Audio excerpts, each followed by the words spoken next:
Welcome to the Investor Coaching Show. Here's your host, Paul Winkler. And welcome. This is the Investor Coaching Show. I am Paul Winkler.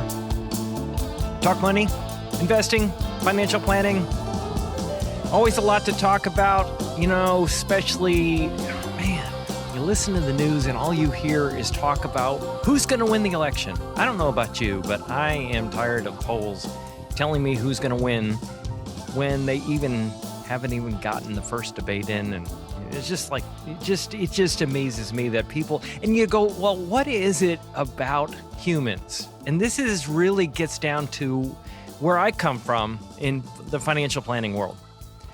One of the things I have told people, and I've been doing this show for 23 years, I've been telling people that what we desire as humans so much is a prediction about the future.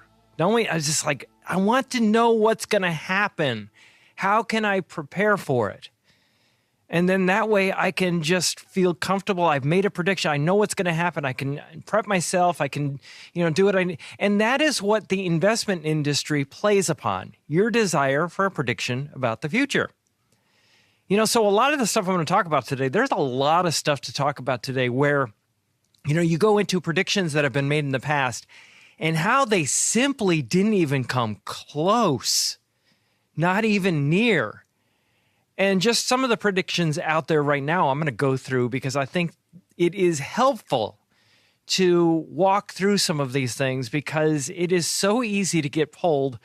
And what we end up doing, let me just explain this. One of the things we end up doing quite often is we make a prediction about the future. And it causes us to forego the rules of investing and walk away from them. And the rules of investing aren't that hard, really. Diversify. Don't put all your eggs in one basket. You don't know what calamity will befall the earth, to quote Solomon. Make sure that you don't try to time the market. Don't try to figure out where things are going to go next. You can be a tremendously successful investor without doing that. More about that in a second. I got some really interesting data, just something based on, I was reading this one article and I'm just shaking my head and going, oh man, the stuff people fall for. And, of course, trying to pick stocks and determine which companies are going to do better than others. That's actually part of an article, that I had. I was looking through some things. JR sent me something about, one of the regular listeners of the show sent me something about regrets that people make. And, it's funny because the regrets that people have about retirement, interestingly, JR, if you're listening, the number one thing that people do, the biggest mistake there was one mistake that they pointed out that I often point out, but some of the other ones they didn't even point out. But, this is the thing that gets me is because investors get pulled in by the news. They get stressed out. They make bad decisions. They hear commercials for investing in gold. They get these flyers in the mail. You go to this steak dinner. You need this annuity. It's a bonus annuity. It'll pay you a bonus. And I've talked about this in past weeks that, if you actually look at where the money's coming from, it's coming from you. Spoiler alert, you're the one paying the bonus to yourself when you get these bonus annuities. And then we're gonna help protect you against the stock market, bond markets, and cash and real estate. Wait a minute. We're the insurance company and we're taking your money and we're putting it in stocks, bonds, real estate, and cash. We're actually investing in the things we're going to protect you against. It's just absurd. And yet people fall for it because, they either want a prediction about the future or they want safety and security. Now, there are things that you can do to protect yourself, no question. But so often what happens is we do something that is the opposite because our instincts and our emotions pull us to those things. I was actually pulling together, I had some stuff on the printer, that I had forgotten to get off the printer on Friday. And, I walked in the office and I had printed a bunch of stuff and I left and, I totally forgot to grab it off the printer. So I went back there to grab it. Well, I had a stack of stuff and I had some things that from previous weeks or months, to be real, that I had printed and that I had in a stack, and I guess somebody in the office just put it all in just one stack. And I went, oh, there's stuff I printed. And I grab it, and what do I see at the bottom of the stack? Is this. It's Titan of Investing. Biden messed up on stage once again. Now, this is, of course, before we had these big changes, right? But as his staff is embarrassed and they covered their faces, this time his mental faculties failed him again. What did he do exactly? Biden slipped and named the day the government would dump the U.S. dollar. Is he a compromised foreign agent? That's right. He already knows the plan for the BRICS countries to ditch the dollar before they... I can't tell you how many people have asked me about BRICS. Brazil, Russia, India, China, right? It's now evident Biden is compromised by the Chinese government. China has one goal: replace the dollar. And basically what they say in here, there is a really significant date. You ready for the date? Ready?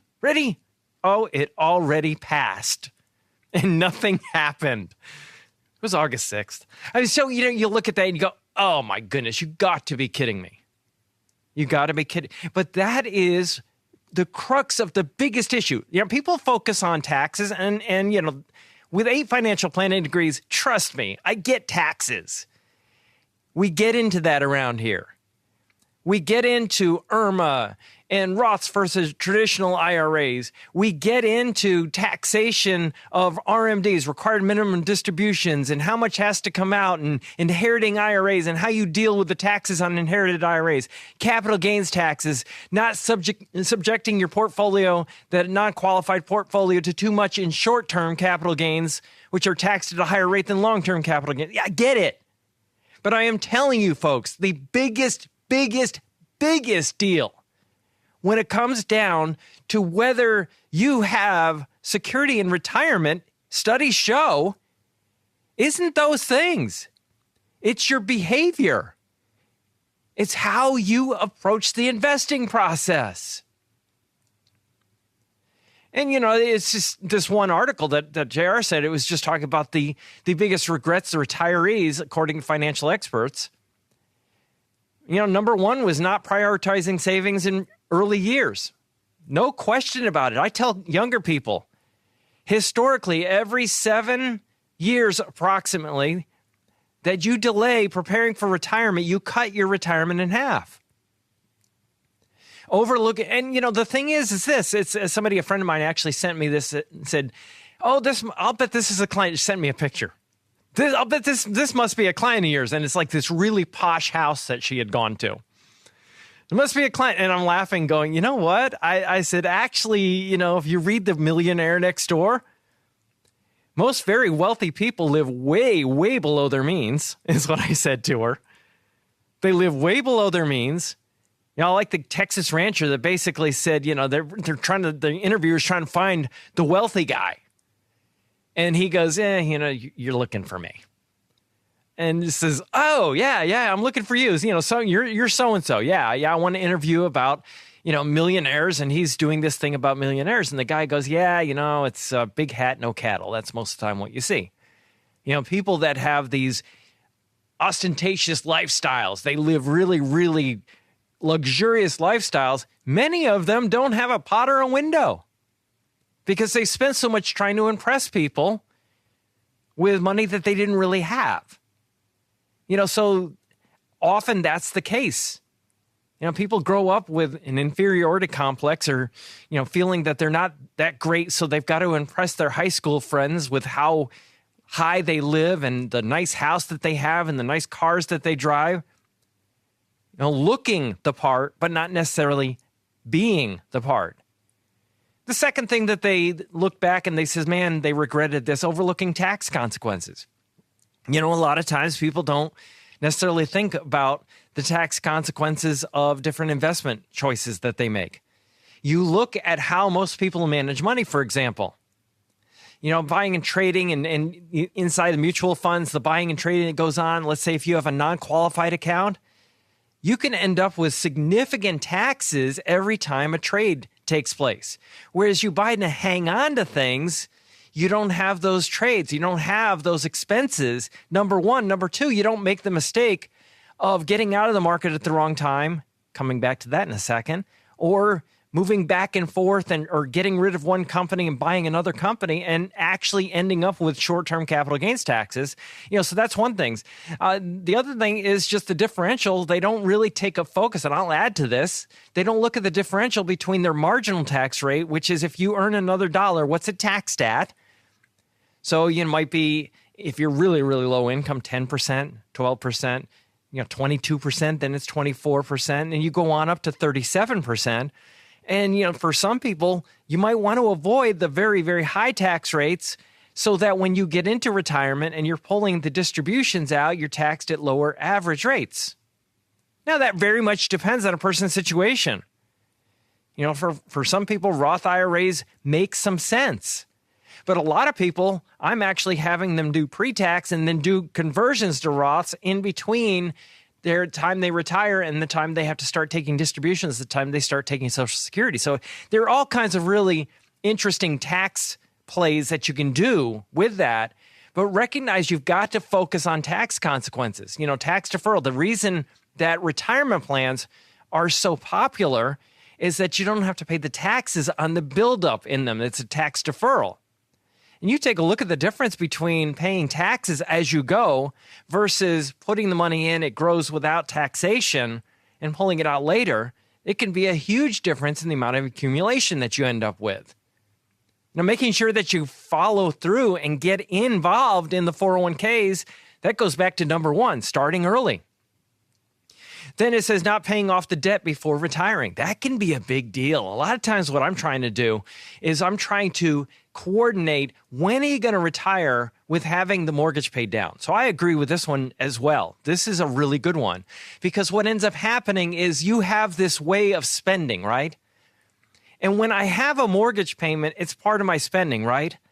If I actually have it coordinated where my mortgage is paid off at the same time that I retire, all of a sudden my spending drops just as I retire, which is good because I've been used to making expenditures like that.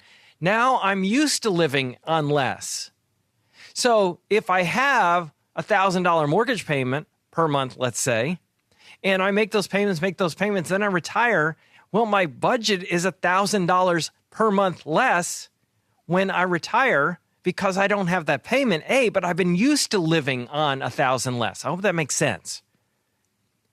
Sometimes I'll have people do that. I'll have them get to close to retirement and they'll say, I'm thinking about retiring. And I go, well, here is a withdrawal amount based on your portfolio, based on Social Security. This is a withdrawal amount that makes sense for your situation. You might want to try living off of that level of income for a period of time and see if it's going to work.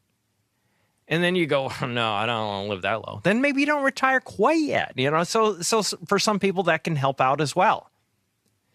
So really getting that debt paid off is a good idea, especially when you get to that retirement age. So there are a lot of little things, and I won't go through all these. One of the big ones in here was, making sure that you don't try to time the market. That is something that I find a lot of people do. They try to figure out where markets are going to go, and then they try to go, hey, I think maybe I think the market's getting, the election's coming up, and that's kind of scary, and I'm not sure what's going to happen there.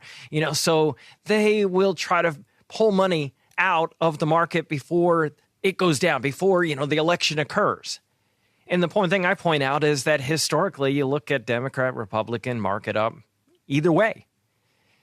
And why is that so confusing for people? Because they think, well, one party may be bad for the economy, let's say. Let's say that that's your belief. One party is really bad for the economy and that, it's going to be terrible and, that's going to means the stock market's going to go down.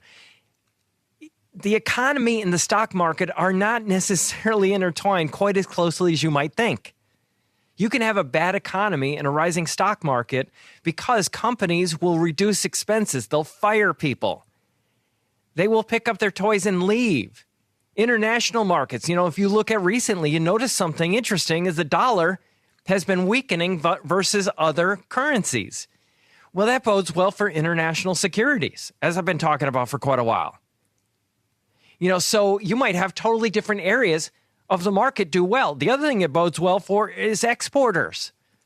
So if you have a U.S. company and they export things, the dollar weakening, which may be a sign that the economy is not that great or the economy may be bad for some reason going forward. I mean, think about why does the Fed lower interest rates?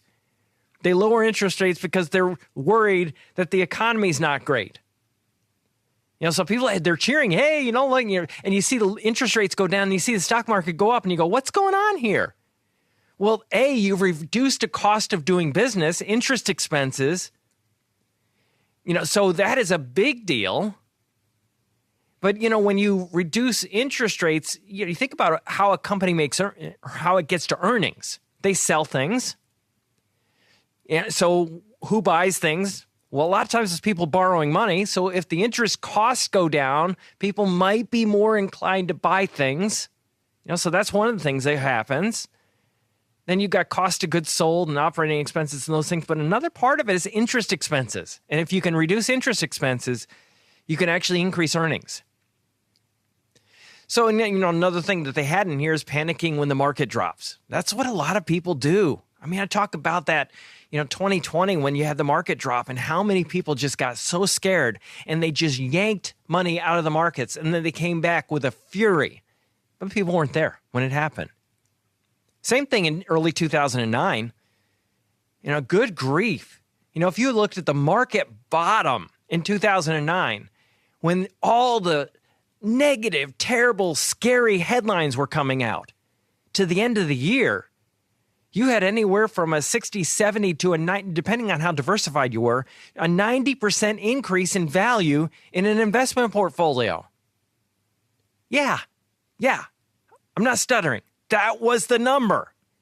But a lot of people weren't there because they panicked. They got scared. The investment advisors got scared. There was a whole Smart Money article about that the investment advisors were yanking people's money out of the stock market and putting it in cash. The advisors were still making money. And this is the funny thing. There are advisors out there who say, hey, we align our interests with yours.